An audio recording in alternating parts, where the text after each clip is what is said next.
everybody, Forever Nenaa here, and welcome back to Mushroom Oasis. My baby boy Michael is back! They updated the game by adding day 3, as well as one bad ending and one neutral ending. So let's just go ahead and get into this. What's your name? Oh wait, do I have to do that again? I do have load files, but do I remember what happened last time? I'm gonna load. Not me not being able to load stuff. Okay, I'm just gonna go ahead and play through the game again. And I'll skip. Oh, what's your cat's name? Waffle, of course. But of course, my cat's name's always Waffle. And your cat is... I forgot. I feel like I said this last time. I feel like Waffle is a gender neutral type name. You can name it male or female. But I'm gonna go with female. Because I'm a female. Did I do this last time? Okay, so I'm gonna give you the guys the lowdown. Waffle went missing. I was like, I'm gonna go find Waffle. And off I go to find Waffle in the middle of the forest. I'm like, Waffle, where are you? Waffle, where could you have gone? Hopefully I'm retelling this correctly. Anyways, I'm off looking everywhere for dear old Waffle until I come across, dun dun dun, a lot of mushrooms. I step in some stuff and some fumes come up and it's Waffle's collar. My baby Waffle. Anyways, yeah, I totally breathed in all of that mushroom toxic and now I'm just, I'm gonna die. I'm gonna die. And there's some purple messaging here being like, my eyes grew heavy as I swam in and out of consciousness. You see how it's telling me what I am doing? That purple text be on some nonsense. There's also another colored text out there we gotta look out for. There's purple and there's a pink. We woke up in some random cabin, who knows where. We hear some footprints. We're gonna get the neutral ending, so we're gonna not be hostile and we're gonna continue. So I'm gonna wake up. See you and yeah, hi, how you doing? Thank you for the drink. Yes, lovely. You're amazing. And we just chatted up a bit. You know, a little chatting here. No flirting or anything, not yet. We just talking to cutie over here. Yeah, yapping a story, yappatron back and forth, blah blah blah, yap. Oh, snap. And it turns pink, and it's like something in his tone compelled you not to question his existence anymore. You see, now it's a pink text telling you what to do. Okay, completely normal. Everything's fine. And then we find out that he is not human! Oh my gosh, how could you? We freak out, go crazy, grab the knitting needle, and stab him! That is literally one of the bad endings. Go ahead and check my original video. That actually happened. It's so sad, actually. We're gonna remain calm and be like, don't worry, Michael, you're still my baby boo. We went to sleep, you know, obviously facing the most adorable creature there ever was. Totally not creepy. And then we wake up to the most adorable scene there ever was. You gotta love it. Gotta love staying at this control freak's cabin. Oh yeah, and also like for some reason he has like the latest state of art when it comes to bathrooms. Like, give me that cabin, please. Oh my gosh, the food. Picasso! Chef's kiss. Okay, so now they're allowing me to skip. And then he shows us his chicken, and then we go out to hunt or something. And then we did what? Wait, I forgot. Wait, how did we get to this point? Wait. Oh, I wanted to go home. Michael, I appreciate the offer, but I don't think I should stick around any longer. I have a job and responsibilities and you hissed in pain, a sudden migraine overcoming your senses. You felt sick, your stomach wringing itself into knots. It felt like the world was wrapping around you as your legs wobbled. Your body buckled over as you resisted the urge to vomit. Again, this is in pink text. Keep a note of that. Oh my God, why did I jump at that? Michael caught you as you slumped gracefully to the ground. Gracefully, guys, graceful. At least I'm graceful when I tumble over. Your head resting on his shoulder as he cradles you close. Hey, you don't look so good. Your vision doubles as he spoke, his speech oozing together words into an indecipherable mess. Are you okay? You need me to carry you home? Yes, please, yes, please! Okay, no problem. Just hang in there. Hang on to me. And I think that's how it ended last time, right? ... I think this is like new material right here, right? I'm sorry. I'm so sorry. You don't deserve this. If I could just one more day with you, I'll be the happiest man alive. Here we go. Let's get you tucked in. I should give you some clothes, especially since you've been staying here another night. You're okay with that, aren't you? That's literally Nina's answer for yes, of course I'm okay with it. No, that's probably a go. I blink groggily awake to the gentle sounds of crackling fire.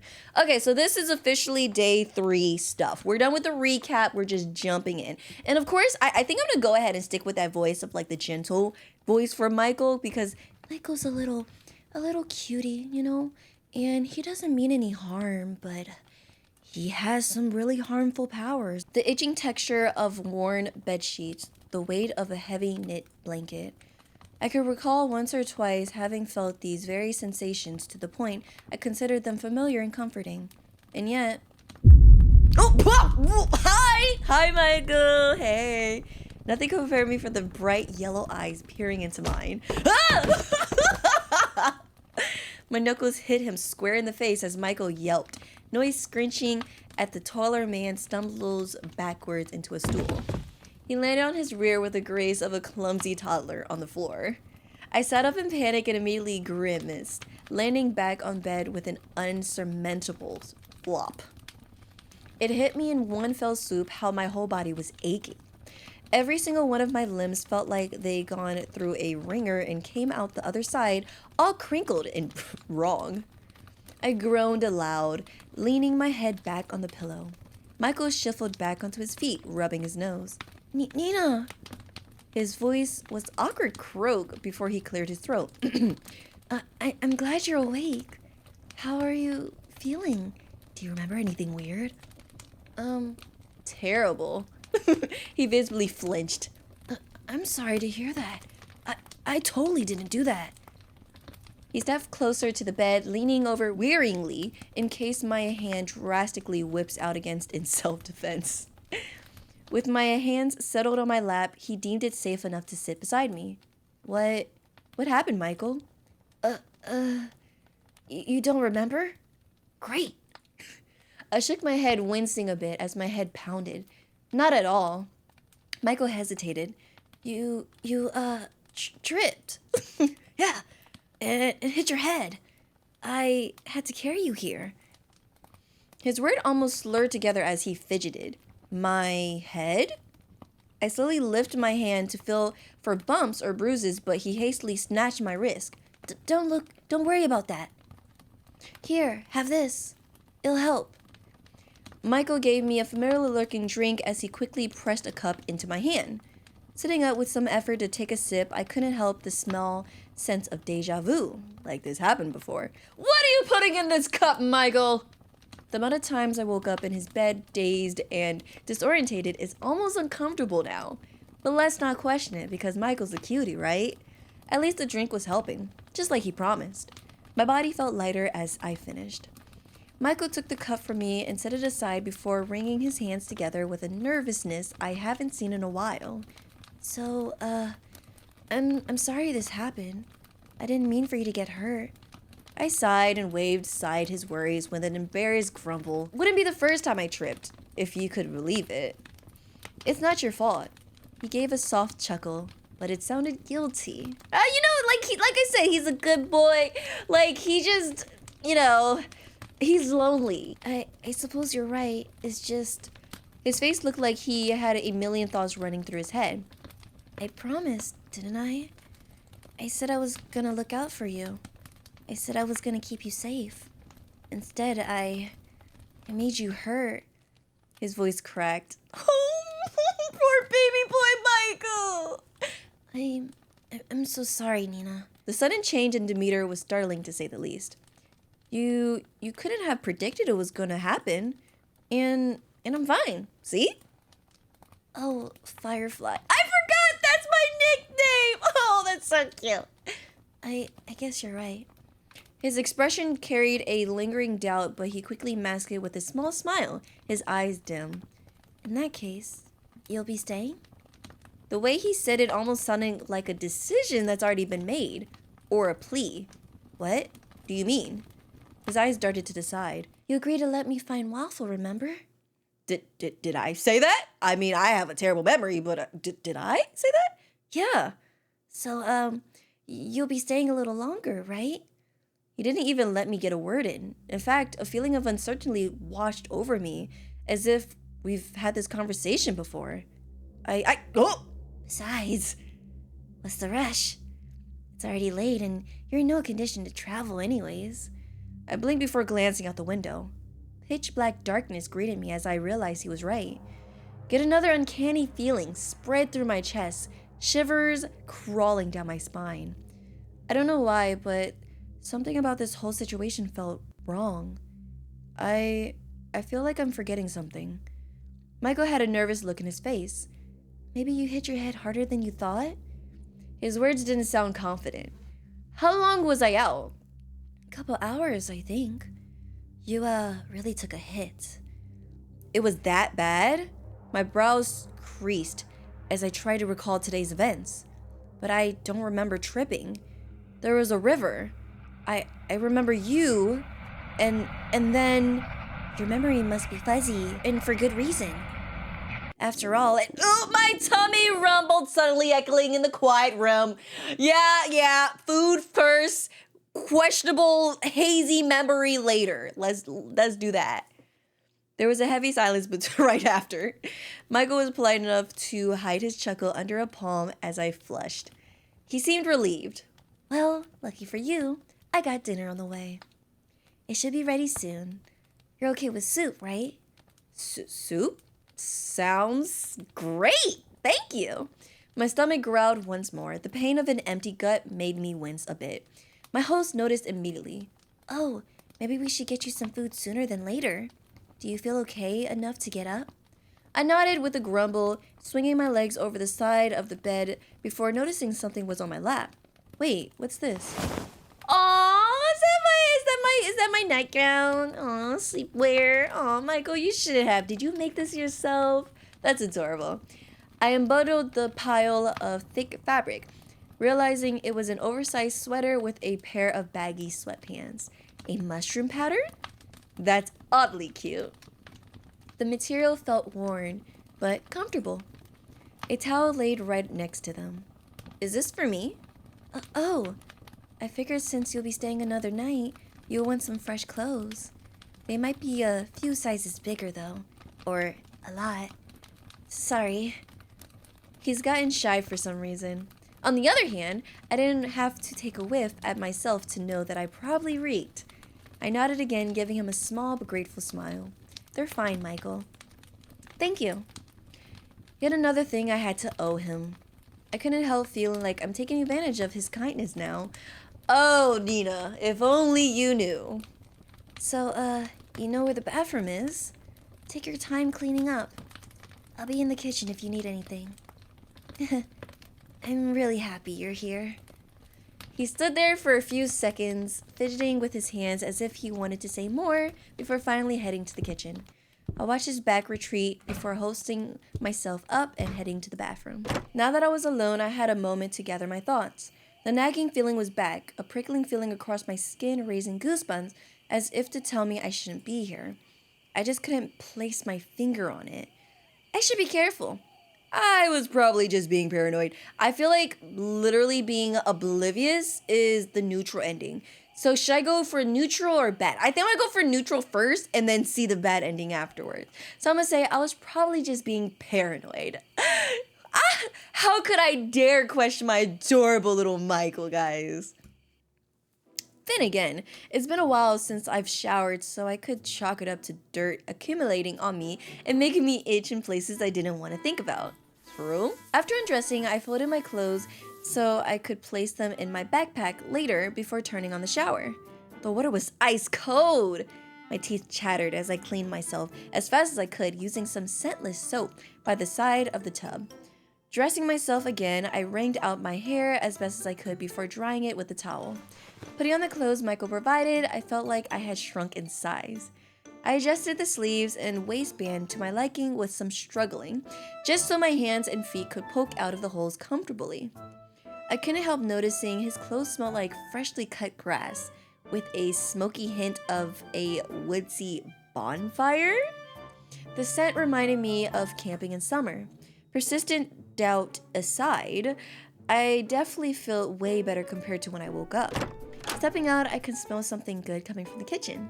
A gentle humming greeted me as I came through the doorway. Michael was idly stirring a pot by the stove, looking up at me as I entered the kitchen. Whatever he had in that pot made my stomach grumble yet again. His ears flicked as he registered the clothes I was wearing. How did they fit? I shrugged. They're definitely bigger on me. He nodded, turning back to the pot. I can see that. I wasn't sure what you normally wear, so I went with whatever I had that was... He struggled to pick a word. Coziest? Is that even a word? Yeah, no, I think you nailed it. I gave him a hum of agreement, fiddling with hems of his sweater. Flirt! Flirt! Just go straight to it. Why he's defenseless, cooking, we just hit him with a flirt. Now, I low-key want to goof around, but no, let's flirt. Do it. Was I really about to do this? Yeah, you are. I guess I was. With the confidence of a courting peacock with nothing to lose, I lean against the doorway, making sure to prop my hip in just the right angle against the edge. I think I look good in your clothes. Maybe I should wear them more often. With how baggy the clothes were on me, I probably look closer to a sentient sack of potatoes than a human being. Michael must have sensed something was different with my tone as he gave me a confused chuckle with his tail noticeably swishing side to side. I guess you could. And while you're at it, stay here forever? Though I'm pretty sure most of them won't fit right. Undeterred, I continued on. I could find something more comfortable. I sent the smoothest wink I could muster. I love how they actually made half the screen dark. A wink. Nailed it. Oh my gosh, why is this actually so, like, me awkwardly flirting? He seemed to consider my offer. I thought I found the right outfit, but you can look through the closet for something you like now that you're awake. Do you have something in your eye? Oh my gosh, so true. I straightened suddenly. No. I'm just trying something, I guess. Trying what? Never mind. Well, it's cooking good look. Oh my gosh, Nana, stop! Against all odds, his cheeks began to color, his hands stirring the pot, faltering for a brief second. What? Wait, this might actually work. I bolstered my efforts, leaning forward with another smile. You heard me. You said... He hesitated to repeat it. Oh, maybe you should get your eyes checked. Michael, no. Yeah, this is a terrible idea. I cleared my throat awkwardly. Thank you for the clothes. He must have sensed something wrong again as he quickly tried to salvage whatever the heck was going on. For what it's worth, you look really... What is huh? Whatever it was he said sounded like several strange clicks of the tongue. But with vowels. Somehow. What? What'd you just call me? What'd you say about my mama? He huffed, tail waving side to side like a metronome. It means... He trailed off. I guess in your language it would mean... cute? My smile faltered as he fidgeted. We stared at each other. I might actually have a chance? The color of his face was closer to a blueberry the longer I looked at him. There was an awful awkward tension before I broke it with a nervous laugh. Cute? In fact, I could swear I heard him whimper in panic. The situation was so absurd I had to laugh harder. Was that so hard to say? He sputtered. I didn't think you'd be comfortable with me saying it. Why not? Well, you know. What do I know? My grin was teasing, and he picked up on that quickly. His nervousness dissipated as he gave a sharp huff. His hands stirred the pot faster. So, I called you cute. It's not a big deal. Then, why's your face so blue like it is? He made another choking noise, eyes darting around. It's just the heat from the stove. It's just the heat from the stove. I'm cooking my best here. I snickered at his terrible excuse. You're a bad liar. But it's true. Stovetops don't do that. Mine does. A glaring contest ensued before we ended up bursting into a fit of giggles, my face warming from the silly banter. The kettle started to whistle then, cutting our moment short. He seemed disappointed by the shift in the atmosphere, but quickly moved to pick it up. Why don't you take a seat, Firefly? I'll be right with you. He was already turning his back towards me to start preparing the tea. I slowly approached him. Hey, let me help with this time. Michael startled, surprised to see me behind him. Oh, sure. Could you get some bowls ready? We're having tomato soup. Oh, do you want some grilled cheese with yours, or would you prefer garlic bread? Garlic bread! Wait, grilled cheese. Wait a minute. Can we have both? No, okay, if it's tomato soup, I want grilled cheese. If it's like spaghetti, I want garlic bread. So with tomato soup, 100% grilled cheese. Yes. Got it. I brushed past him, feeling his tail linger by my ankle as I grabbed the bowls and spoon from the bottom shelf. He started preparing the sides, the smell of toast bread filling the kitchen and mingling with the soups. I took over preparing the tea. Finally, I ladled the soup from the pot into a larger bowl just as Michael finished flipping the last piece. Nice! We got some good food, some good eats. Oh my gosh, that actually looks so good. Thank you, Michael. He settled in for a nice hot dinner. Regardless of how I felt about tomato soup, Michael's turned out rich and creamy with an amazing balance of sour and sweet. Dipping in the bite-sized grilled cheese sandwich made it taste like pure savory comfort. Crisp and gooey. Even if I've never had it as a kid, it still made me feel nostalgic somehow. You're a good mom. Thank you.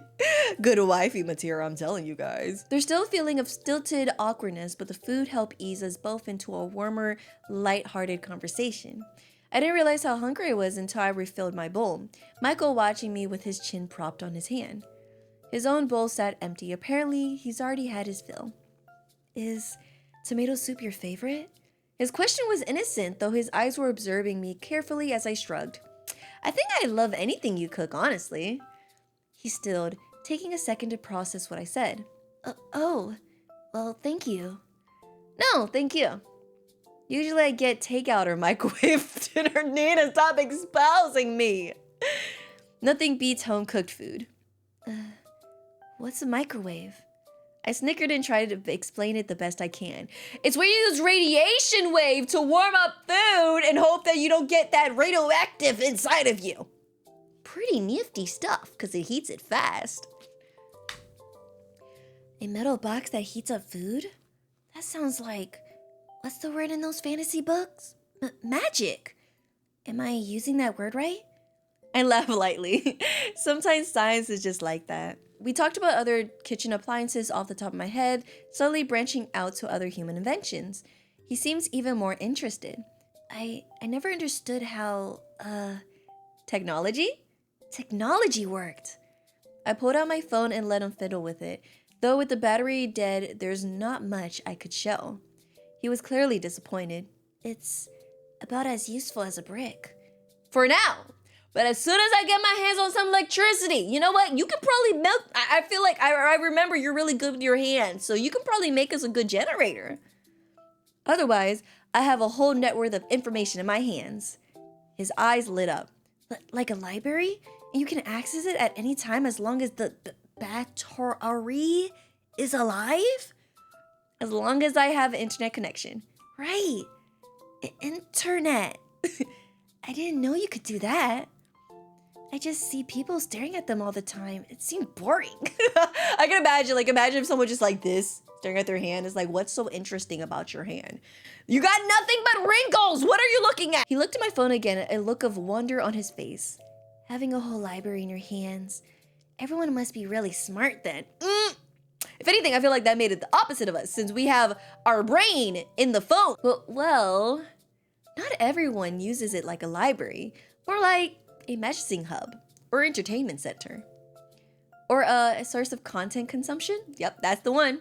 His ear flicked as he stared at me with a blank smile. Consumption? You can eat it? Yeah, he has no clue what I'm talking about. How do I explain to him the very concept of Web 2.0? I cleared my throat, deciding that I simply won't. I'm just not gonna put that hassle on myself today. Maybe I can show you what I mean someday. His eyes brightened, seeming to like that idea a lot. You mean that? I can have some? Yeah. I think it's about time you start getting a little more modern around here, no offense. Imagine what you can do with a generator. That's what I'm telling you. I feel like you're really crafty with your hands. You could probably make yourself a generator. The water won't be cold, you know? His smile widened a tad bit, though there was still a cluelessness in his face that was just a little endearing. Generator? I laughed and reached across to pat his hand, a gesture that made his smile wobble. Like I said, I'll show you someday. A loud thwunk sound against the floorboards sounded, followed by rhythmic thunding. Leaning over, I could see, is that the tail? Yeah, see, the tips of his tail was wagging back and forth, the tip of it slapping against the floor almost comically. MYCHAEL looked flustered as he laughed softly, pulling his hand back to rub his neck. Sorry. He looked like he had more to say, but exhaled heavily, gathering himself before tilting his chin towards my empty bowl. Are you done? I nodded as he stood and collected our dirty dishes, headed towards the sink to wash them. I followed close behind, carrying the mugs. We made quick work of the dishes, heading back to the living room to relax. MYCHAEL headed to his basket of knitting materials, his movements routine. I wasn't sure what to do with myself. I looked over at MYCHAEL as he pulled out the stool from the corner of the room towards the front of the fireplace. His ear flicked in my direction before he returned my glance. Do you knit? Sure! Yeah! No, I don't. But I want to learn! Should I say a little? I'm gonna say a little. Actually, there was a point in time where I did make a scarf, and that's it. I just stopped. I just never knitted again after that. So a little, un poquito. His smile softened. A little is enough sometimes. Can I see what you're working on? He looked surprised, not expecting my interest. Sure, it's just something to work on in my downtime. Halfway through, I started to realize that maybe it's not really my color. He lifted it up for me to see, only for my foot to kick the basket and send a ball of yarn rolling towards the bed. Ah, sorry. I quickly followed after it, only to halt as I spotted something under the bed. It was glinting off the bright firelit within the room. Approaching the bed and tilting my head lower, I could see it was a tin container the size of a shoebox. Interessante, guys. What? Oh gosh, what's in there? Buried remains of old people of his lost of the other people that tried to leave him? Or those mushrooms from before. Now I feel like it might be like pictures of his old life, maybe. What's that? MYCHAEL looked up. Under your bed. You know, something you probably hid away so that nobody could see it? What's that? Is it something important? A hesitant look came across his face. Oh, just some emergency supplies. Nothing too special. I had an inkling it was something more, but I figured I'll let him keep his privacy without prying anymore. I see. MYCHAEL watched me for a moment or two before clearing his throat. Hey, Firefly? I've been meaning to ask.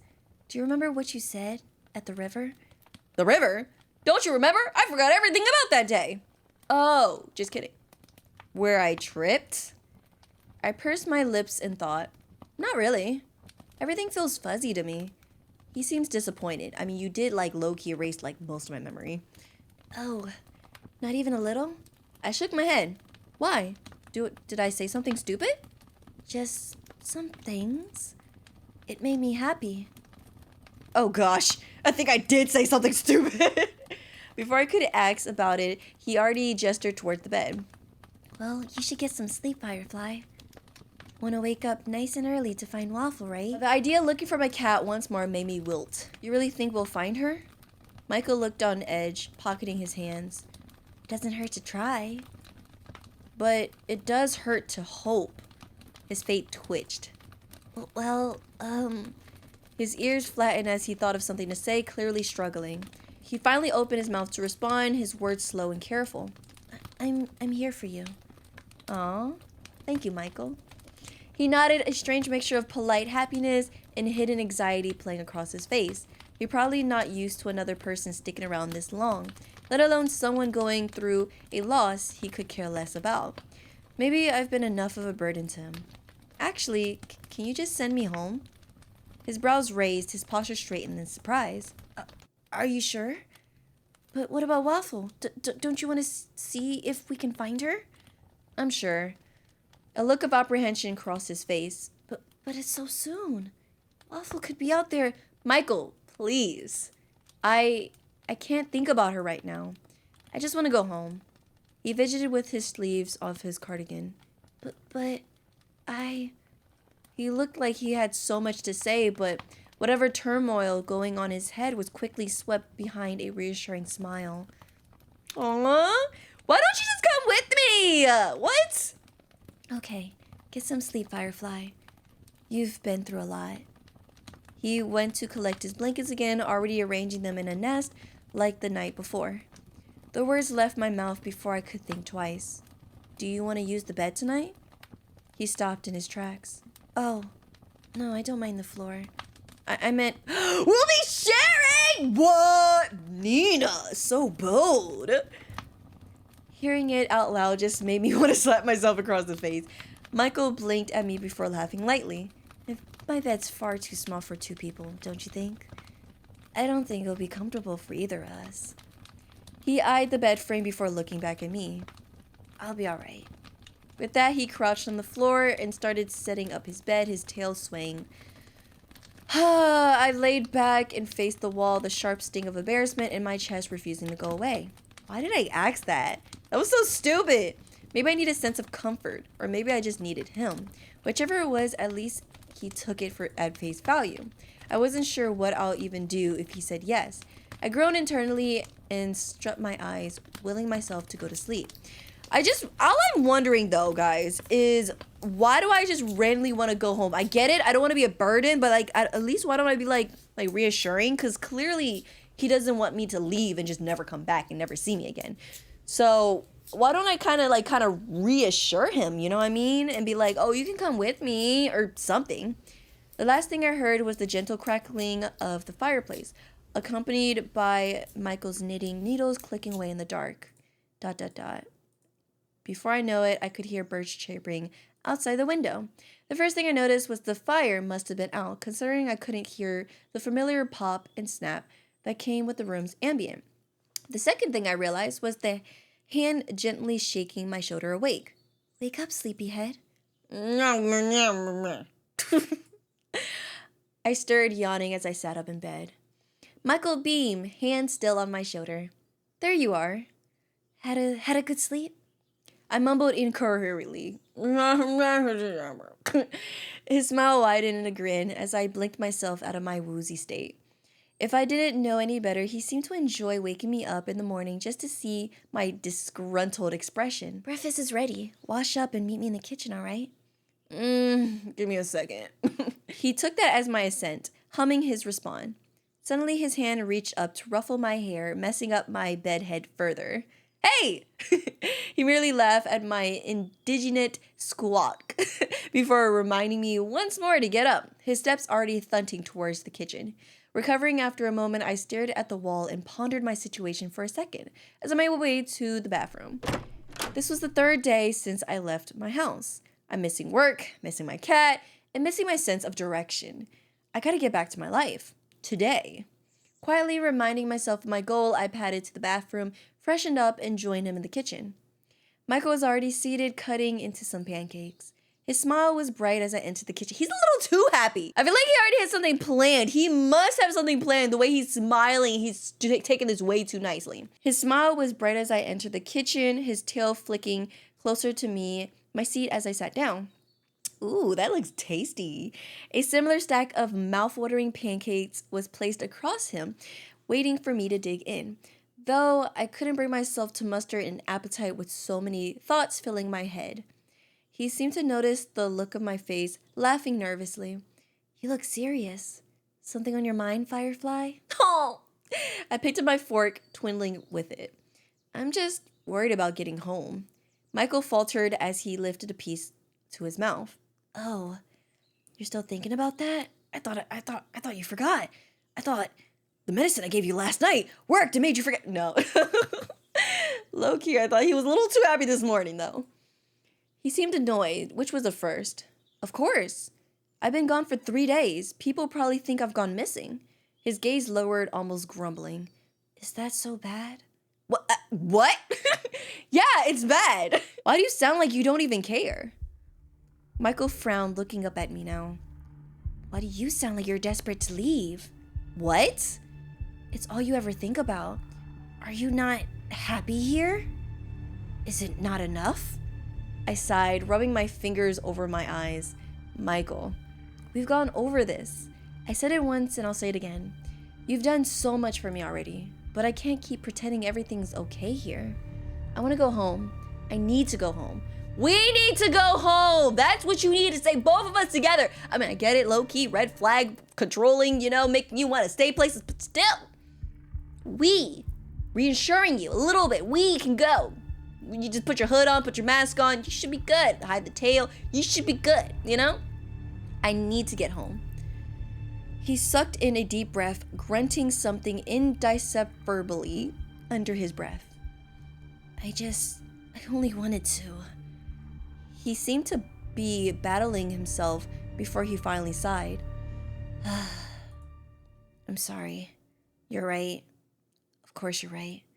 His tone seemed genuine, even if the hurt in his eyes was clear as day. I'll send you back today. I narrowed my eyes. I mean it this time. I promise. He held his hand over his chest. I swear it on my heart. Trust him! Of course! We gotta trust him. No, we're not gonna take the other route where we don't trust him. We're gonna trust him, guys. Trust. I mean, how can I not trust him? He was my last hope. Okay. I paused for a moment before adding quickly, thank you. He nodded and went back to eating, watching me expectantly as he took a timid bite.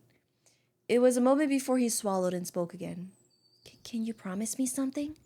His voice was quiet for a lack of better words. Vulnerable. What is it? Promise me. His mouth hung open for a second or two before he laughed. Promise me you weren't lying when you said you'll like my cooking. What? Did you put something in the cooking? What'd you do? I snorted. Are you kidding? Did I look like the kind of person to lie? I'm offended, Michael. He laughed again, light and airy. But if I dared to look closer, I could tell it was fake. He probably didn't want to make our last moment tense and awkward. The least I could do was meet him halfway.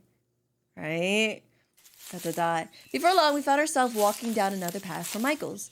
The route was different today, probably because he didn't have any detours in mind. He walked in quiet silence for a while. The only thing accompanying us were the sounds of nature and our footsteps.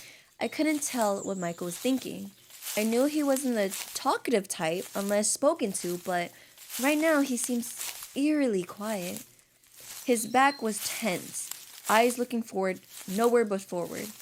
My voice was itching to say something, anything, but it felt like the both of us had some thoughts to digest, despite it being easier to just say it out loud.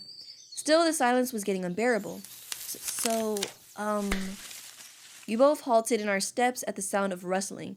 Mako's ears perked in a direction. What was that? His hands were already raising to hold his crossbow, deftly cocking it with an experienced pull of the string until a solid click was heard. Stay quiet. Stay close. I swallowed, my heart picking up speed. He started stalking low towards the source of the noise, his boots barely making a sound compared to my clumsy footsteps. Oh, sorry! You said what? Stay close, stay quiet! The rustling continued, sounding like a scuffle was occurring between the bushes. Closer, closer, until my ears picked up an unfamiliar high-pitched sound. It sounded like a tiny infant screaming. As morbid as that sound, Michael actually relaxed as he realized it. His steps hastened silently towards the source, crossbow lowered until he came across what exactly it was that caused the disturbance. Aw, little rabbit! A rabbit. Its small, delicate foot snagged in an old, rusty trap. Its little body trembles as it breathed fast and shallow, no doubt scared out of its mind. Aww. Michael regarded it empathetically before unloading his crossbow, disturbed by the caught rabbit, but at the same time relieved at the absence of a threat. Just a rabbit. Sweeping his crossbow behind his back and out of sight, he looked at it for another moment before looking up towards me. Let's keep going then. My mouth dropped in shock. You're not gonna help it? And leave that poor thing behind? He raised a brow, confused at my bewilderment. Yes? I mean, it's already good as dead, right? Is that what you're thinking? But it's going to die. His face twisted in confusion. That's genuinely what happens to prey animals, yes. He was so nonchalant about it, I had to keep my emotions in check. What? We can't do that? Look at it. His expression was understanding, if a little annoyed. He's like, oh my gosh, you eat these things. You eat meat. Why do you care? I am. Someone left a trap. A rabbit gets caught in it. That's how it works. What do you want me to do? Set it free? Obviously. He was frowning now. I can't. If someone is nearby, they'll be suspicious how their catch got free. Does that matter? Animals escape traps all the time. The poor thing is suffering. Nenaa, I know you're smarter than this. If it doesn't die today, it'll die tomorrow. To a trap, to a fox, to a hunter. It probably won't even survive long enough with its injured foot if we set it free. You're prolonging the inevitable. Can't you put it out of his misery then? He hesitated. Do you really want me to do that? No. But even then, we don't even know if anyone's coming back for it. The thing looks so old. He sighed impatiently, looking stubborn in his decision. That's the point of a trap. Not gonna lie, even I'm kind of like, okay, Nenaa, I get it. I would actually want to save the poor little rabbit too. But like, as soon as he's like, look, out here in the woods, this is just how it is. Leave it be. I was like, okay, you're the master of the woods. I got you. I wouldn't sit here and like fight too much. Not gonna lie. I'm sorry. Like, you know what you're doing since this is literally where he lives. Who am I to say to change things up? You know what I mean? That's the point of a trap, is to keep things right where they are until you come back. The way he said it just rubbed me the wrong way. He's being realistic. He's being realistic in my opinion. In a way, his logic made sense, but still, I feel bad. Yeah, feelings aside, it makes sense, but like, I feel terrible. Could hardly believe how needlessly callous he was being. For someone so sweet with his hens, he was so indifferent about the poor rabbit shaking at our feet. I looked down at it once more, my heart breaking as it started to squeak. Michael. I'm gonna say please. I'm gonna say please one more time, but like genuinely, like this is his turf. He knows what he's talking about. I'm gonna try one more time. My heart was torn as the rabbit helplessly kicked its feet, its cries weakening. For a moment, I imagined Waffle being caught in a trap just like this one, left to starve and die when someone could have been there to help her. No, we can't leave it like this. Please, Michael? His harsh gaze started to soften at my plea. You're weak to my pleases, aren't you? Does it matter that much to you, Firefly? I nodded quickly without hesitation. Please. It'll be the last time I ever ask for anything. He paused for a moment before shaking his head with a defeated sigh. Somehow I doubt it's the last time. There was a smile in his voice, though. But all right. I'll do it for you. Stand back. I have to pry it open. My gratitude was clear on my face as he pulled out a deadly-looking hunting knife from his pocket, kneeling down next to the rabbit. The terrified creature started to writhe all over again at the sign of a looming threat. Michael grunted as he held it down firmly with one hand. It started to fall still under his hold, relaxing completely with his foot hanging limp. Huh? He sure had a way with animals. I backed away to give him space, not wanting to distract him. As he was working to free the rabbit, I looked around to take in my surroundings. The trees felt somewhat familiar. A flash of a memory played in my mind. Casting one last glance towards Michael's back, I wandered a bit further away, making sure to stay within earsight. Why? Nina, why would you do that? Why? I'm about to go back to that mushroom circle that I saw earlier. It took a few steps before I came across a familiar sight. Oh my gosh, I knew it. And I think this is actually what's called a fairy circle. And if you go into it, then usually that means like a deadly message of some sort. Anyways, it was the circle of mushrooms from the other day. I recall that Waffle was definitely here. I hesitated at the edge of it, a sourceless sense of fear suddenly coursing through me as I stared at it. Had it grown bigger? The longer oh gosh. No! The longer I stood there, the more the fear dissipated my limbs, tingling pleasantly and urging me forward. Before I realized it, my foot was already lifting to approach it.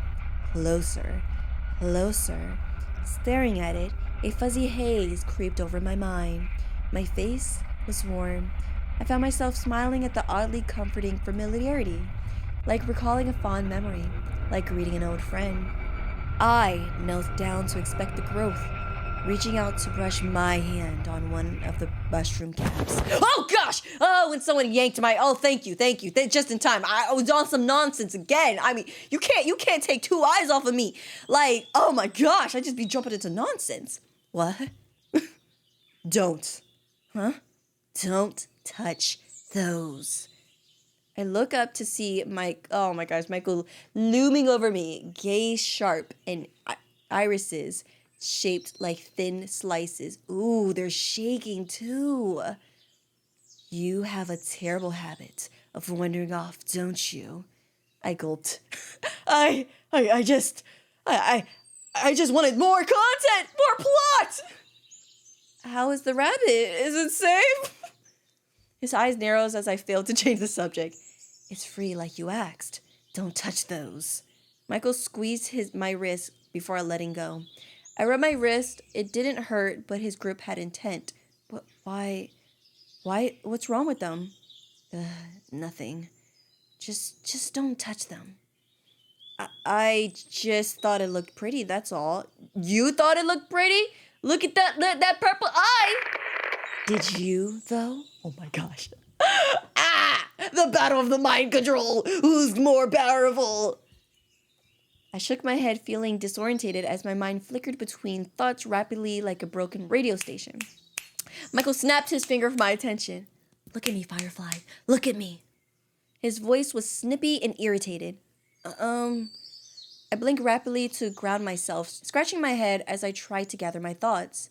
Talk to me. Say anything. Some people think they're magic. Yeah, that's a pretty common belief with mushroom rings, isn't it? I hung on to that thought. Keep going. Related to fae folk, you know? It's why they're called fairy rings, or a fairy circle. Michael squinted before easing his demeanor just a little less tense compared to before. They do look like they could summon a portal at any moment and whisk you away. I looked over at Michael, expecting him to look amused. Instead, he was glaring down at the ground, as if the mushrooms were the most vile thing he's ever seen. No, it's more of an invasive species than anything else. I followed his gaze towards the harmless circle of fungus. They are? Should we do something about it? He blinked as if coming out of a daze. No. Sorry, I thought that slipped out. He pinched his nose bridge, his normally soft voice a tired grumble. Normally I'll leave them alone to do their business, but having you here... Anyways, just don't touch it, okay? He was being far too uptight about something as trivial as a circle. Nina! If someone that lives in an area say don't go near them, you don't go near them. Why do you sit there and be like, these trivial, this is such a trivial matter. You wonder why you keep almost dying. It feels like there's more to it than that. His sigh was expansive. I would be tired of you two, Nina, not gonna lie. They're just grow in my parts of the forest is all. They make me uncomfortable. It definitely felt like MYCHAEL wanted to use a stronger word than uncomfortable, a barely concealed growl between his teeth. Why? I thought you liked mushrooms. MYCHAEL's ear flattened. Not these ones. They're not even real mushrooms. They're not? No, they're fake. They're posers. He seemed to hesitate before blurting. They just happen to mimic mushrooms. Oh, I've never heard of something like that. Though there was some pretty wild foliage out there that could copy the looks of nearby plants. Does it have a name? His mushroom scrunched in confusion. What? Them? Yeah. You know, as in the species? Oh, I'm not entirely sure. I can recognize them by sight, though, so just stick with me when we're out in the woods, okay? I really don't want you anywhere near them. All right, if you say so. I just don't get how they can be invasive is all. I consider invasive when you come on my property. Is he really getting this angry over cute much? Nada! Why are you guessing? Second, what? I'm gonna be honest, you're acting really weird about this, MYCHAEL. He was getting more agitated the longer we stood there, hands clutching, and who knows, you never know what a person might be going through. Something might trigger them, and you can't just sit there and be like, the reason you got triggered doesn't make sense. Like, you can't say that. Like, you never know what a person went through. So I would just be like, you know what? I get it. Stay away from them. They're terrible, and you don't like them. Wait, let's just, like, come on. He was getting more agitated the longer we stood there, hands clutching into tight fists. Nina, I know I asked a lot from you, but please, let's just leave them alone, okay? What? Nina! I just don't like this. There's something... Ah! Look, can we just... You know, this is actually very, This is a very reasonable crash out, not gonna lie. I flinched, backing away from him as his voice rang through the trees. A silence passed between us before he could take a breath. I'm sorry. I'm sorry. Please, can we step away from them? He held out his hand. Oh my gosh. His fingers were trembling. Nina, you gotta stop this, man. Like, take his hand. I closed my hand around his, like, not, like, ignoring all the, like, the red flags about, like, the manipulation and all that stuff. Seriously, he's telling you he does not like this. And they're terrible. And he lived around them, and they're terrible. You're sitting there questioning everything about him like you're the genius that on mushrooms? Like, come on. I closed my hands around his, noting the way his tail flicked so hard it thumped against his leg. His fingers were callous against my own, twitching at the unfamiliar sensation.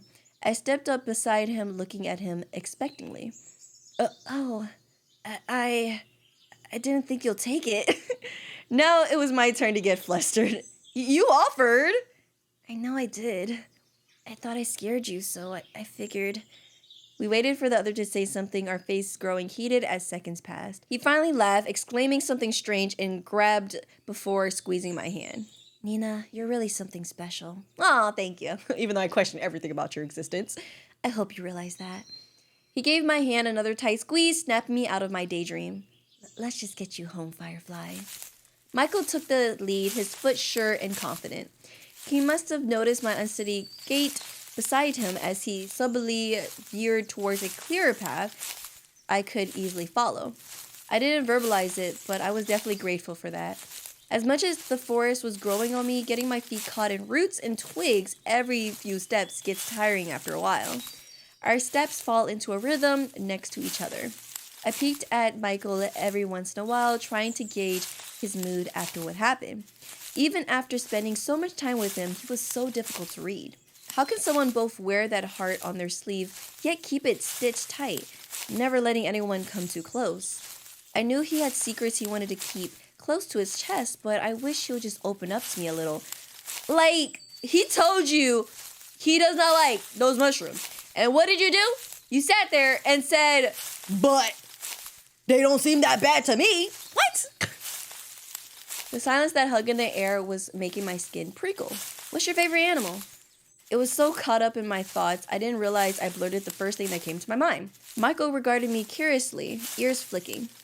My favorite animal? He pursed his lips in thought before his ears perked. Jellyfish. I did a double take. It was one thing for him to have an answer so readily, but the choice was something else. Yeah, I would not expect jellyfish to be your favorite animal. A jelly? Why jellyfish? I thought it would be like, I don't know, a bird or something. He shrugged. They're pretty to look at least from pictures I've seen. Plus, I kind of relate to them. He said that without zero hesitation. He was ready for that. How exactly do you relate to jellyfish? His expression falters as if deciding on the right way he could explain his answer. Let's just say I have something in common. With a jellyfish? Well, one jellyfish. In what way? That they're pretty to look at? Oh, that was smooth, Nina, that was smooth. A strangled noise slipped past his throat. No, you wouldn't get it. Try me. No. I groaned like a dying whale in expectation, like, Shoulders slumped like I had a back problem. He's not gonna elaborate anymore, is he? He probably sprouted the vein growing on my forehead as he snickered. Relax, Firefly. You're gonna faint on the spot if you think any harder.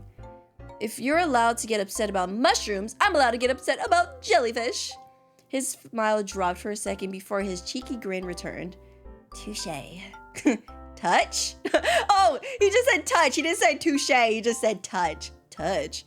Touch what? You know, touch. I stared at him. His happy grin shifted into a confused frown. You know, touch? When, it's like saying you're right. Nina, you know what he's trying to say. Nina's just trying to be a little jerk. You mean touché? He smiled innocently. Yeah.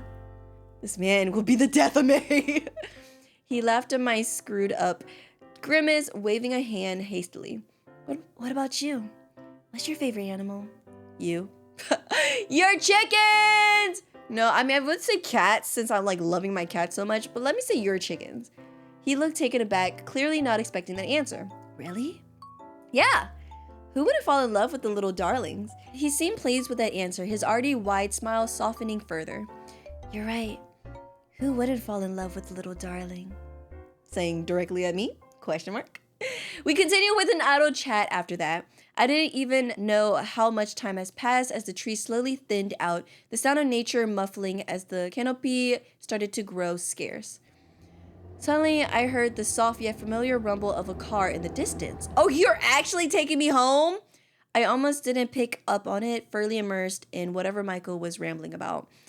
Something about the life cycle of a topsy-turvy door knee, or whatever it was he called it. Oh, had we really walked that far already? I left Michael's side and rushed forward. He made a sound of surprise but followed suit. I neared the edge of the forest just as another car drove by.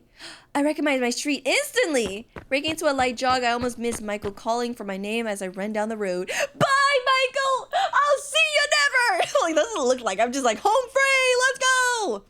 There! My house was visible from what I stood by the street. I was breathing heavily by the time Michael approached my side. The man barely made a sound as I took in the sight. Oh, I missed this. I turned to thank Michael, only to startle when a bundled stranger took his place. Oh yeah, he's all bundled up. Oh, yes. In disguise, Michael. I just love how he has his just clothes ready and going. Ah, sorry. People about. I couldn't see anyone around, but I guess he was right to be safe. I guess this was his version of a disguise. If I were to pass him on the street, I don't think I would have bothered to look twice. I mean, I'd want to say thank you to your face, but I'll settle for this. Like, Nina, invite him in your house. What? His chuckle was muffled underneath the scarf. He pulled it down so he can speak properly. Oh, a little blue tongue. Did I scare you? I got distracted. Michael's eyes squinted from where I could see them. And I wonder how you don't get lost every 20 steps. Hey! He laughed in my offended tone. You better not go back in there, got it? I'm not always gonna be around to find you. Who says I need you around to find me? Almost instantly, his eyes hardened under his sunglasses. I'm serious. Don't go wandering in these woods again. Or I might have to start taking drastic measures just to make sure you stay put right where you are. I spurted indignantly. I'll wander where I please. I go where I want. You can't tell me what to do. Sure. And you'll end up dead. He looked over my shoulder towards my house. So that's where you live, huh? Looks cozy. I wasn't sure if he was being genuine, considering he lived in the wooden back ends of the middle of nowhere. Suddenly I perked up with a thought. Do you want to come by? I can't believe this is my first time thinking about this. I would have been thought of like, yeah, you want to, actually no, come inside. Let me show you how you should actually be living it up. Though your place is actually pretty nice, not gonna lie. His eyes darted towards me, shock evident on his face. Me? To your house? I nodded. He froze completely. For a second, I thought he stopped breathing. I'd love to. Oh, suddenly barking as a shout started us both, my body jerking forward as his arms yanked me close. Aww. I heard a soft rustle as his sunglasses fell to the grass from the sudden motion, his hastily worn beanie shaken off his head. Oh no! Looking up, it was just my neighbor calling out to their dog. Oh, looks like Vita's back from college. I paused, feeling his grip tighten. I looked down at his hand on my shoulder before glancing up at him. Michael? Oh my gosh, his disguise! Okay, we're just gonna say he's cosplaying. This is totally normal. If someone came up to the street looking like this, say they're going to a cosplay convention. I already got the lie on point, guys. I already got the lie on point for you. He snapped back to the present, his hands releasing me quickly. Sorry. He looked towards my neighbor and their dog for another moment before turning back to me. I don't think it's a good idea for me to go with you. I don't want to be seen.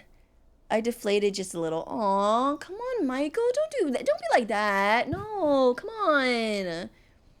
But you have your disguise, don't you? He shook his head intensely. I can't risk it. It's better this way. He spoke with a finality that started to become familiar. No, this can't be it. No, Michael, you have more up your sleeve, right? If he wasn't willing, fine. At least I was. Before he could pick up his accessories, I gently grabbed his wrist. Then can I come visit you instead? What? I huffed impatiently. If you won't come to mine, then I'll go to yours. Once again, he was rendered speechless. But why would you ever want to see me again? At this point, I was starting to look and sound peeved. For all his good traits, the constant need to build his wall higher around me was starting to get annoying. I folded my arms, looking stern. His eyes widened as if in preparation, ears flattening like a cat in the middle of a scolding. Michael, can you just accept the fact that maybe I enjoy your company and wouldn't mind more? I'm sorry, nobody ever... But you wanted to go home so badly. Oh, this man is hopeless. Yes, of course I do. But that doesn't mean I'm gonna forget about you completely. Besides, I promised I'll show you what phones could do, didn't I? Dismissing the fact that there's probably not much I can show when there's no date in the woods. I'm sure he would be enthralled by whatever dingy mobile game I had installed at the time. The point was, I just wanted to see him again. So that means I get to see you again? I picked up on the eager tone in his voice, realizing he wished for the same sentiment. Yeah, I want to. His voice warbled for a second. Firefly. He cleared his throat, laughing to his sides. Nina. You can't imagine how much that means to me. A lot. It means a lot. More than you think. I nodded, a giddy smile creeping into my own face. How's next weekend? He tilted his head. That's 7 sundowns from now. 5. His eyes widened. His smile widened, ears squinting in absolute delight. Okay, I'll meet you here then. I smiled at him, figuring this was goodbye. Oh, he's so cute! Hug him! Hug him, come here! Come here, give me a hug! I didn't think twice. Arms spread and wrapped around him before he could react. MYCHAEL froze from head to toe, inhaling sharply as his shoulders tense. For a second, I thought I triggered a fight or flight or freeze response. It took a few seconds before he shifted to reciprocate, lightly placing his hand on the small of my back in a loose fold. Fingertips... What does that sound? Lightly placing his hands on the small of my back in a loose hold, fingertips splayed awkwardly along my spine. He seemed to gain confidence as he wrapped his arm around me properly, a shaky sigh leaving his body as he relaxed. A faint, rhythmic rumble emitted from his chest. That's coming from you? My eyes widened at the strange feeling. Was he purring? Oh my gosh, I knew I heard that sound before, but he was definitely purring. I didn't have time to dwell on it for long. His grip was getting tighter. Tighter. Oh gosh, okay, wait, what were you saying? Tighter. I was about to sputter out a gentle protest. Okay, when another car passing by made him jump and release me. I had to step away to catch my breath after the squeeze. His arms dropped to his side with a blank stare in my direction. Oh. Out of the corner of my eye, I could see his hands clenching tightly as if holding himself back. I looked up at him, expecting him to say something first. Instead, he just stared at me like I grew a third eye. I quickly cleared my throat, cheeks starting to burn. Anyways, I gave him one last light punch to the shoulder. It felt like punching a sack of grains. I'll see you next weekend. I ignored the heat on my face. I looked both ways before jogging across the street. My neighbor in their yard looked up as I approached, their eyes lighting up in recognition. Nenaa? Oh my gosh, more people! What the freak? Their eyes fidgeting with the frisbee in their hand as they approached. Their Valoro Leica followed close behind. I was wondering where you've been. I dropped by to give you some cake over the weekend, but you weren't home. And you didn't answer your phone. And your package were piling up at the door, and I held my hand up in a placating gesture. Vida, I'm fine. At our feet, Leica was dutifully pawing at their elbow to calm them down. Their mouth stopped midway through another sentence, blinking rapidly. Sorry. They reached down to pat Leica's head, significantly calmer as they asked me again, where have you been? I was, visiting a friend? For a digital detox? Off the grid and all that good stuff? They blinked slowly, nodding. Oh, that sounds exciting. By the tone of their voice, they don't mean that at all. Oh, what about Waffle? Did you manage to find her? My mood instantly dropped. No. It's why I went away in the first place, you could say. It took a few seconds for Vida to understand what I meant. Oh. I'm sorry. It's fine. They straightened, a flash of empathy on their face before they smiled. Well, Leica and I was around for the semester break if you need anything. We should do a movie night. Maybe that'll lift your spirits. I found this really good one I think you'll like. I did some research and I feel like it's right up your alley. Leica and I could take a quick drive to the stores, so just let us know when you're up for it. I could get your favorite snack and stuff. Leica gave a happy bark at the familiar words. A fond smile quirked at my lips. Thank you, Vida. I'll bring the orange soda. Their expression lit up happily. Take care. I bid them both goodbye to walk to my driveway. Once I got to my door, I had an urge to turn around one last time. I was surprised to see MYCHAEL still standing by the forest edge, shadowed by the trees. Oh my gosh, that's actually kind of creepy, not gonna lie. Our eyes made contact, his own a fierce, piercing yellow shining against the shade. I gave him a big wave. It took a moment, but he waved back. Smiling to myself, I unlocked the front door and let myself inside. It was surreal standing in my doorway again. I honestly did not think we'll get to this point. I honestly thought MYCHAEL had another way to trap us in the forest, honestly, but this is progress. I felt like Alice, who just woke up at the end of the book, feeling like I dreamed of Wonderland. I tossed my keys in my backpack by the hall carelessly before plunging my phone into the charger. I dreaded playing catch up with the people who might have tried to reach me during my absence. Work, family, friends. I groaned aloud, flopping onto the living room couch. Ah, yes. At least I had this weekend to look forward to. Yes! I love it. Oh, that's all for Demo 3! Oh my gosh, I can't believe they actually kind of ended on a happy ending. Like, low-key, I was not expecting them to actually end it on a happy ending. So I guess let's just go ahead and go back and do the bad ending this time. Okay, so we're gonna come back to this part where we first had the first choice to make, and I think this is when we gotta start, like, distrusting him. Instead of saying I was probably just being paranoid, we're gonna say I should be careful. I just couldn't shake the feeling that MYCHAEL was hiding something. He's been a gracious host so far, but that didn't make him the most trustworthy either. There's definitely something I'm missing. My mind was wandering even as I undressed and stepped under the shower. The icy chill of the water did nothing to distract me from my nerves. If anything, it elevated it. I was a shivering mess by the time I was done cleaning myself with whatever soap he had lying around. Once I dried myself, I inspected his clothes inside and out to see if there was anything off with them.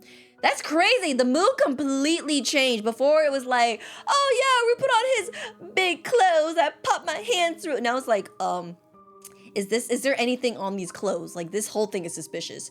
They smelled like wet grass and burnt wood. Wow. I don't think they said that. I'm pretty sure last time I said it smelled like a fireplace, right? Considering his lifestyle, it made sense for his clothes to have this sort of scent stuck to them, I suppose. Putting them on, I just reminded how big and tall MYCHAEL was compared to me, at least. Oh my gosh, this is actually crazy. I fidgeted and fiddled with the sleeves and waistband until I could somewhat move comfortably. There's no mirror in this bathroom, so I had to assume I looked like a walking potato sack. Better than nothing. Gathering my courage, I shook out my hands and straightened myself before exiting towards the kitchen. A savory scent filled my nose. MYCHAEL did mention dinner was almost done. As I entered, I saw MYCHAEL by the stove stirring something crimson in a pot and humming quietly. This is entirely, because, like, I think since I shook off the paranoia, this is entirely full-on paranoia mode. Oh my gosh. His content smile widened as he saw me, his ears flicking. I tried not to look uneasy as he looked me up and down. How do they fit? They're alright, much too big for me. He nodded, turning back to the pot. I can see that. Right. His smile faltered as he picked on the weariness in my tone. Is everything alright? His eyes had a sense of worry, his shoulders tensing. I can get you something else to wear if you like.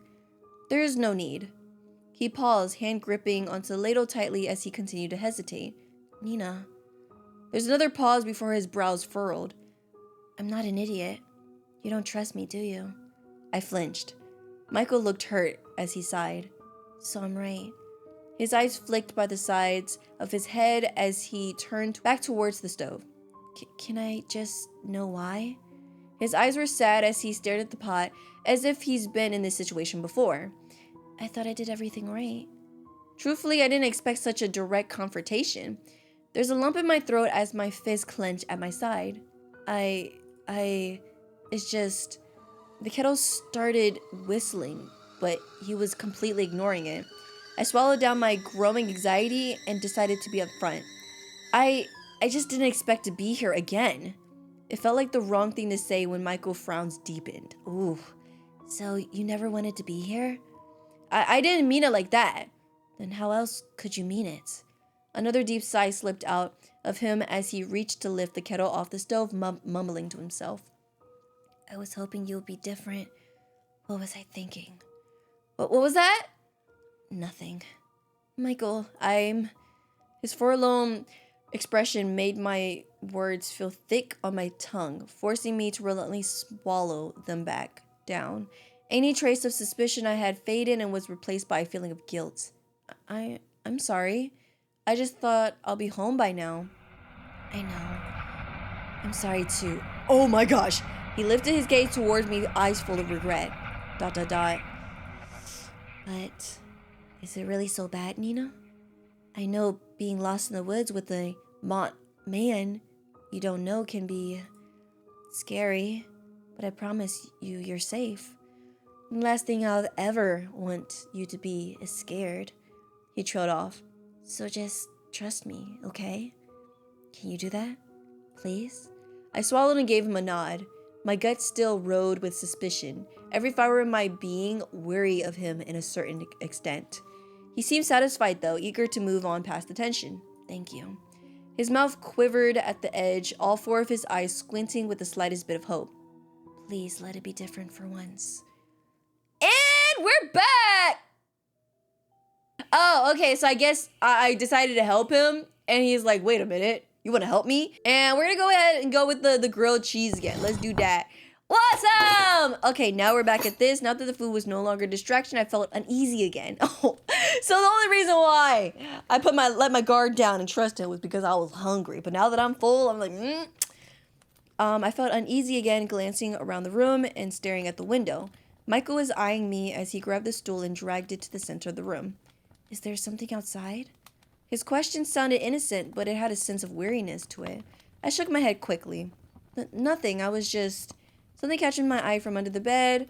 Ooh, glinting like a knife. Now they said like a knife. Tilting my head lower, I could see it was a tin container the size of a shoebox. What's that? Michael looked up. Huh? Under your bed? A panicked look came across his face. That thing? Just some emergency supplies. That's what he said the first time too. Yeah, nothing too special. I had an inkling he was being dishonest again, but I figure I'll leave it for another day. I see. Okay. I can trust you, right? A flicker of surprise crossed Michael's face. Of course you can trust me. He didn't say anything else, as if that one line should be enough to convince me. And honestly, it was too late to start an interrogation that's only going to end up in me feeling guilty for upsetting him. I got under the covers, facing the wall with my back towards him. I could hear him setting up his nest behind me before finally quieting down with a satisfied hum. I closed my eyes. Ooh, I'm surprised! The last thing I heard was Michael, and life goes on. And this is the next decision we could make where we just decide not to trust him. Don't trust him. My eyes narrowed just a tad. Could I really trust his words? Did I have another choice? Will you tell me what happened yesterday at the river? The river? I already told you what happened at the river. His voice sounded strained at the end. So that's it then. You're just gonna send me home? He nodded. Okay. I paused for a moment before adding quickly. Thank you. Awesome. So let's go ahead and continue. And now with the rabbit situation, instead of saying he's being realistic, we're gonna say he's being sadistic. That means he enjoys the pain of others. What kind of cold-hearted person says that? I could hardly believe how needlessly callous he's being. Okay, so that's it. And then let's say, I guess you're right. Okay, follow me. So if we decide to say, okay, I guess you're right, he just said, okay, let's go. Let's go. Let's get a move on. Who was I to say what was right and wrong? Maybe he had a point. It was just one small rabbit in the grand scheme of things. He should just let it be. Michael led us back to where we came. The struggling, squealing noises of the rabbit eventually drowned out by the sound of forest around us, left alone to its fate. Oh, that's kind of sad. Guilt spread through my chest like an icky mode, but I quickly stifled it. It's just nature. Let it be. Let it be. Michael took the lead, his foot. Okay, so we're gonna go back to this. We started talking about the jellyfishes, the favorite animals, and he's like, relax, Firefly. You're gonna faint on the spot if you think any harder. Yeah, well, it'll be your fault. LOL. Let's put chickens. Chicken's my favorite, or cat's my favorite animals. He snorted, a fond smile on his lips. You know what? I don't even know why I bother asking. Of course it's cats. What's the matter? What's that supposed to mean? He gave me a look. You know what I mean. Yeah, I know what you mean. I'm just being difficult. He pretty much giggled in response. Okay. So this is the next point when we arrive to the actual street. I'm surprised we made it this far in this very untrusting ending. I shuffled my feet, feeling awkward now about my previous apprehensions. Yeah, we actually made it home.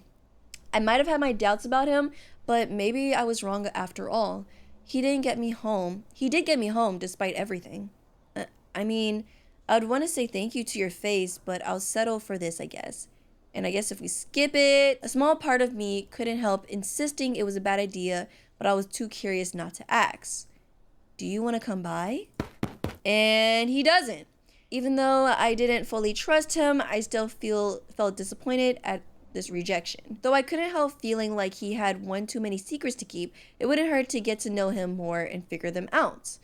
Okay, so these are like the slight differences in tone because I like have mistrust with him. I wasn't my best self in the last few hours spent with MYCHAEL, being closed off the moment he held back information. But maybe a simple gesture could make up for it. We gonna hug him? We gonna hug him, guys? No, we're just gonna thank him. Thank you. You're welcome, Firefly. His voice was filled with warmth and soft reverence. I didn't think much of it before, but now I was really curious. Why do you call me that? Yeah, that's a good question. Huh? Firefly. You've been calling me that since we met. I mean, I had no problem with it. I thought it was a cute nickname, but actually, where did that come from? Why? Oh, He fidgeted with the strap of his satchel as if embarrassed. I guess you just remind me of one? I snorted, folding my arms in mock offense. You're comparing me to a fly now. Beetle, actually. Really? I didn't know that. Still a bug. He sighed, rolling his eyes. I'm not done. Right, sorry. Go on. He rubbed the tips of his finger on the strap again, slowly speaking. When I first found you, I thought our time together would be short. Something that might fade as quickly as it appeared. And if I wasn't careful, you could slip away so easily. Fireflies are so delicate after all. But then, you stayed. And not just stayed, you lit up everything around me. Something I didn't even realize I needed. Your light was warm, soft, memorizing. Aww. Safe. I wish I could keep you in my hands forever.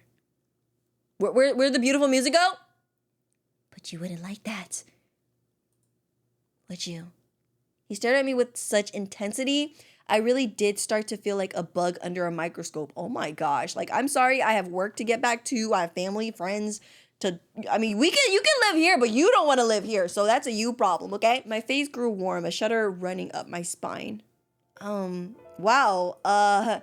Cool story, bro. Anyways. Peace. And that's just it. Wait, I didn't get another ending. And, oh yeah. This time we're gonna be like, okay, obviously we're gonna say he's sadistic and we're gonna say please so he can get the... This is what it is. This is what it is. This is probably the bad ending. When he holds his hand out and I'm in front of the mushrooms, if I take his hand, call him out or decline. Let me save this part because I think this is going to be the differences. So first, let me just decline. I shake my head. He looks dejected, but nonetheless accepted with a gentle nod of his head. I'm really sorry for scaring you, Firefly. Are you okay? I'm fine. But don't ever yell at me like that again. Don't you ever raise your voice to me. His ears dropped, expressions full of regret. I'm sorry. I'm sorry. Let's get you home. Let's get me home.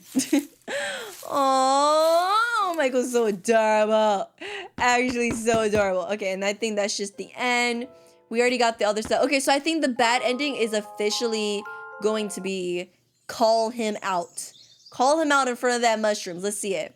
No. Enough is enough. You keep dodging my questions. You keep deciding things on your own. You won't even tell me what the heck is wrong with these stupid mushrooms.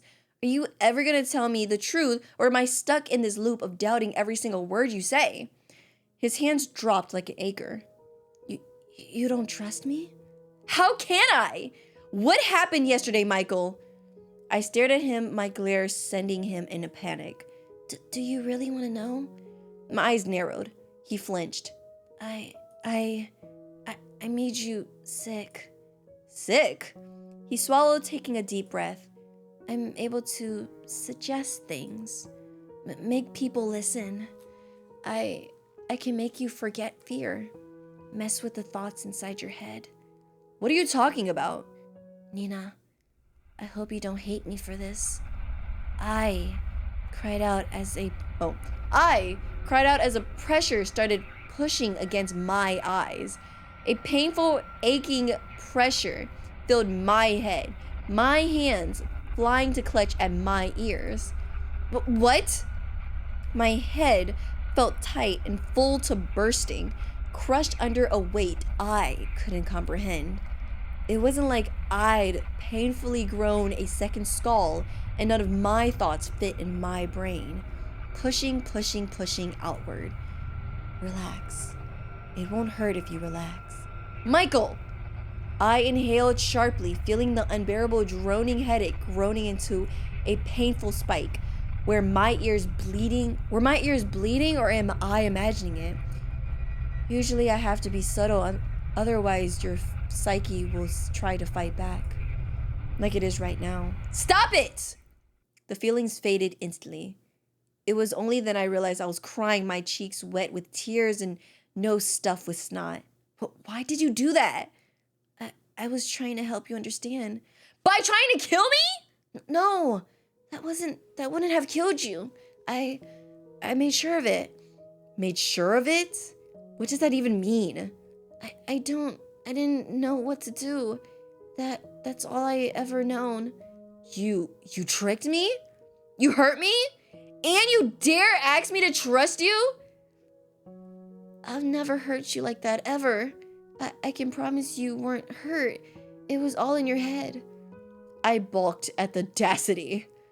And you think that makes it okay? He froze, expression growing pained.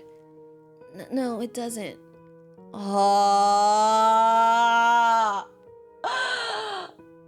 I hate this ending. I actually hate this ending. Like, I mean, obviously, we're finally calling him out for the BS that he's been doing to me. But, like, he did save me from the other mushrooms. So I think it kind of, like, offsets each other. No, maybe. I don't know. But, like, still. Oh, man, I just feel so, like, you're a monster! His eyes widened with hurt. No, Nina, don't say that. Not after everything you've said. I was wrong. I was lying. I was an idiot. You don't mean that. You don't mean that. Leave me alone. Stay away. I hate you. Oh my gosh, this is all terrible. No, please. Don't look at me like that. You're different. I know you are. We can start over. I promise. Friends? Did he say you wanted to be friends? Are you serious? Forget it. Friends don't hurt each other playing twisted mind games. No, please. Please forgive me. Please let me have this. Please forgive me. His breathing grows erratic, grasping for air. Please. I can't lose you like this. I can't.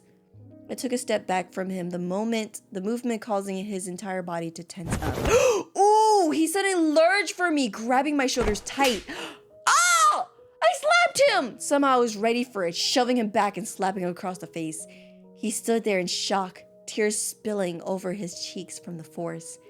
You really do hate me.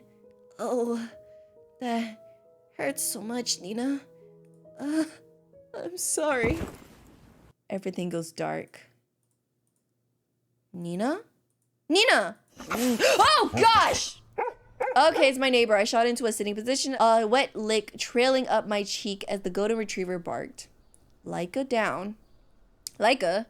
I recognized that voice. A tall figure loomed into view, their long hair tied back into a messy ponytail. My eyes widened as I recognized a familiar face. Vita? You're back? My neighbor gave me a timid smile, fidgeting with a frisbee in their hand. For my semester break, yes. Where have you been, Nina? I came by during the weekend, but you weren't home and you weren't answering your phone either. We were on our way to the park when we found you. I glanced around, realizing I was sitting by the sidewalk. A few feet away was the edge of the woods right beside our neighborhood.